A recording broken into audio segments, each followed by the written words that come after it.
Hi, my name is Tatiana Temple. I'm a data visualization designer, and I also help designers transform their career by learning data visualization skills. So today I'm going to show you 12 different ways. I challenged myself, and I want to show you 12 different ways to visualize the same data. So the data that I picked is median household income from 2024. I asked AI to figure it out for me for 7 states plus the United States as an overall median. Median means half of the people make less than that and half the people make more than that. So it's kind of like the middle point. All right, so a variety of states, high income to low income. Massachusetts is literally the highest income state in the United States, and Mississippi is the lowest. So Edward Tufte says that in the visual display of quantitative information, that if you have fewer than 20 numbers, you don't really even need a chart. So this would be our first option, how to visualize this, which is in a table. Okay. One thing to note about tables is there is an absolutely brilliant article that was published in the Journal of the Royal Statistical Society called Rudiments of Numeracy. It's like literacy but numeracy, and it makes a very compelling case that you should round the numbers in your table. So look at this table. Here I rounded all the numbers, and see how easy the eye glides through these versus here. If we go back, and you kind of get caught into this, like Florida 75630, Alabama 6556. It's just very hard to much harder to compare. Then we've rounded it, and you kind of see the big picture very easily. Okay, so yeah, it's a good idea to round numbers and also to remove decimals. Like if you have, sometimes you get projects like survey from data analysts, and they really care about the decimals. And I know like 65.76% said this, and you can just round it to 66, So don't be afraid to push back on these. And this is a great article. It's available online. So the first obvious choice, if you were to visualize this as a chart, would be a vertical bar chart. So this is like a standard bar chart. I cleaned it up in Illustrator. It doesn't have too many elements unnecessary. So it's just a very simple, elegant, no frills bar chart. The problem with vertical bars is that you cannot spell the entire state horizontally, and vertical labeling is usually not very good. So, but I used abbreviation since we have this opportunity, we have this ability to abbreviate states. So this is great. And by the way, I use Adobe Illustrator, so all of these charts are designed in Adobe Illustrator. So it's kind of like this video is meant for designers who already work in Illustrator to build their library. So the next step would be to remove the horizontal lines and label the bars directly. It's a vertical bar. And add a line. So take the United States, and instead of making it a separate bar, take it and make it a line. So this is like the cutoff. And I also colored this area, so it almost seems like a fish tank, where 2 bars, Massachusetts and California, they are above water, and the rest of the states are kind of below. So it's kind of like a visual. You can almost see these are a little bit more suffocating. This one, actually, I made a little mistake here. I lowered this line. I put it below the bars, but because of this colored area, it should actually be right on the line here, because this area now becomes a value visually. Okay, 84K. And I also rounded the numbers here so you can kind of easily see. A fun fact, when you're kind of interested in this subject, you read different news and kind of find out interesting stuff.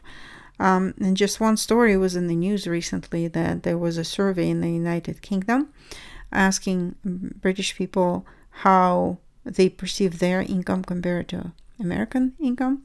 And most of them perceived it to be like number 5 and number 7 among the United States, only to find out that the income in the United Kingdom before taxes is actually lower than the lowest US state. So that's just a fun fact.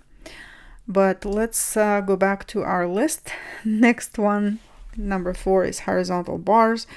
Here you have the benefit of being able to spell states out. However, the eye movement here, like when you compare the bars, the eye has to move like this way, and it's just a very uncomfortable eye movement. So I dislike bars like this. I dislike horizontal bars, and for this particular set of numbers, because it's just very unnatural, and the whole structure seems a little unstable, like it's gonna fall over. However, it's nice and easy to label this. This often you kind of run into this when the labels are long. You almost have to use a horizontal chart. Okay. Next one is also a bar chart, but in the form of a lollipop or whatever. It can be anything, literally. It can be, I don't know, stacks of cash, stacks of wallets. You can remove these vertical lines and just make these dots, but it's just something, if you need like a light and airy feel, this would be it. Next one is area chart. So you can, instead of visualizing it as a bar which goes into one dimension, the bar has only height, right? So it goes like the higher the number, the higher the bar goes.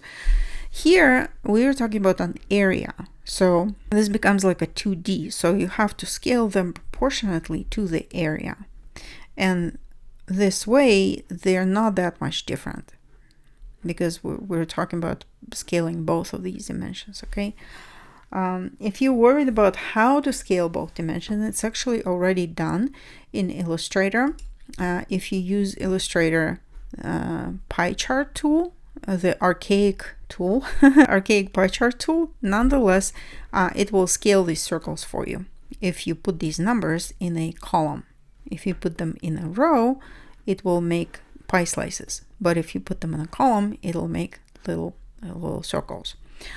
Area charts are actually very useful in the case where you need to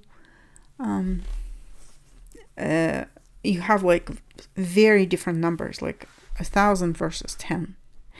In this case, like a bar chart would be weird. Okay, because you wouldn't see the 10, but here you can kind of see it.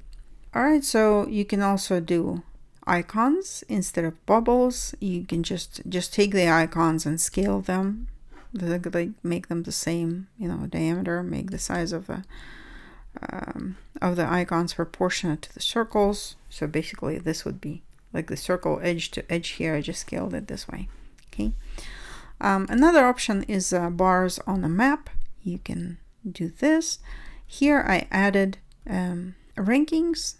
California is number 5 in the country, Massachusetts number 1, Florida is number 30. And just to orient people, because it's kind of hard. It's very hard, like it's impossible to compare now. Like you can't see Massachusetts versus California, which one is higher. You can only judge by this the dollar amount or the rank. Okay, but often, sometimes it's cool. For some projects, it's pretty cool. Another way to display numbers is color. So if you do a heat map, like if you, I created a scale from 59 to 104, and then I did it in Illustrator, like a blend, red to gray to blue, with 3 steps in between, and just used eyedropper to color these things. Also, I mean, it would make more sense if each state were colored, but we had 7, so it's 7. But nonetheless, it's an option sometimes. Another option is to put them on one line. So these would be the bars, where the kind of the length of bars. The only thing is that I had to break this line. I put it like a break symbol because this is not the entire, like if you go, you basically use this horizontal chart and use the position of these bars, but I had to stretch it all the way to the left, so it's visually not entirely representative, right? It actually, but it is an option. Again, I'm just showing it as an option. It does work well if the numbers, if you can do like 0 to 10, if you can do the full scale. This was actually very cool. I thought a very interesting chart. It showed American Human Development Index for people in Yolo County, California, different groups, different demographic groups on the top, like Native American, African American, Hispanic, and locations like West Sacramento versus Davis, which is UC Davis area, compared to a few benchmarks on the bottom, like Mississippi, the lowest state, Massachusetts, the highest state, Yolo County, US, and California. Because here the spread is from 0 to 10, this is, I think, this is a very cool like way. It's kind of almost like a visceral way of showing this data, so I like this. You can also bend this line if you want. Once I saw in the Time magazine there was a chart where it was like similar, but it was not a half a circle, but it was almost like a full circle, like a horseshoe. And the last but not the least is the horrible spider charts. I think they very rarely work. I mean, one case would be like showing the wind direction. That would be appropriate for this kind of chart. But here, it's basically a bar chart. So these are the bars, right? They're just stretched out. They're just like spread out from the middle, fanned out from the middle. And connecting them also is kind of like a very dubious practice, because why would you connect Massachusetts to California? It's kind of arbitrary, okay? But nonetheless, it is a way to visualize stuff, okay? Maybe sometimes it might work for you. All right, so now it's time to pick your favorite. Which one will it be out of the 12? The table, the vertical bars with a line, horizontal bars, lollipops, areas, icons, map with bars, map with colors, one-dimensional vector, sort of anyway, markers on a line, I called it, markers on a curved line, or a spider chart. I'm going to leave my favorite in the comments, and I think you might be surprised which one it is, or maybe not. But yeah, I'd love to see yours. If you want my Illustrator file, click the link below in the description and I will email it to you.